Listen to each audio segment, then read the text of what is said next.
Hey guys, and welcome to my Chloromancer class guide for Mantle of Power. The Chloromancer's passive is called Phyto Barrier, and it automatically creates a shield that absorbs damage when your health falls below 50%.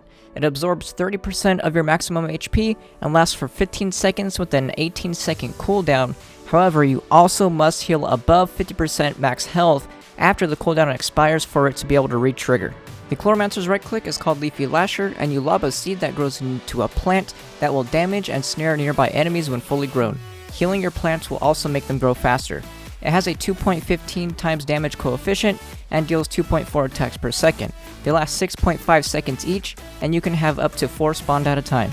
The Chloromancer's number 1 ability is called Blooming Pollinator, and you throw a seed that grows into a plant. When fully grown, it will explode into a burst of pollen that heals allies and damages enemies. Healing your plants will make them grow faster. It has a damage coefficient of 5.5 with a 1 second cooldown and heals for 12.5% maximum health when exploded. You can have a maximum of 6 spawn at a time, and they will heal any allied entity, including allied minions and other Chloromancer plants. The Chloromancer's class gem buffs its right click and number 1 by adding the effect of when spawning a Leafy Lasher or Blooming Pollinator, they have a chance to spawn a green Gatling. It grows very quickly and unleashes a rapid stream of projectiles at enemies. It has a damage coefficient of 1, however with an extremely large base damage, and lasts 5 seconds with an 8% chance to be procced. Once spawned, it shoots 10 shots, each hitting twice per hit, and then it has a 1 second cooldown before repeating for a total of 40 hits. Based on the proc chance, you will not have to worry about reaching the minion cap with this plant. Finally, the Chloromancer's ultimate is called Sow Chaos, and it randomly throws a number of Lasher and Pollinator seeds around you in quick succession. It throws out a total of 10 plants in 5 seconds with a 50-second cooldown. It does not proc your class gem and will also contribute to the respective plant's limit, making this ultimate actually a DPS loss in most cases.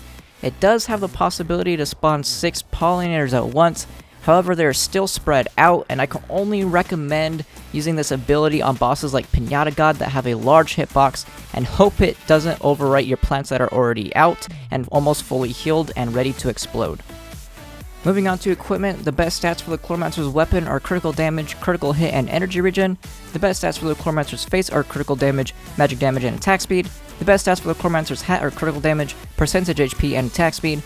The best stats for the Chloromancer's ring are magic damage and energy regen. And finally, the best stats for the Chloromancer's gems are magic damage, critical hit, and critical damage. If you're farming Uber Worlds, you can swap your weapon's 3rd stat for jump and your hat's 3rd stat for magic find along with your ring. Moving on to the Chloromancer's allies, the best ally is Chloromancer Quibsley, and finally the best flask and emblems are Chaos Vial, Sureshike Emblem, and Arcane Emblem. If you're above 90% critical hit, you will swap Chaos Vial for Vial of Minion Multiplication, and Sureshike Emblem for Evil Eye Emblem. You can also swap to Death Defying Vial if you're farming Uber Worlds. And that's going to be for this guide. I hope you guys enjoyed it, and I will see you guys next time.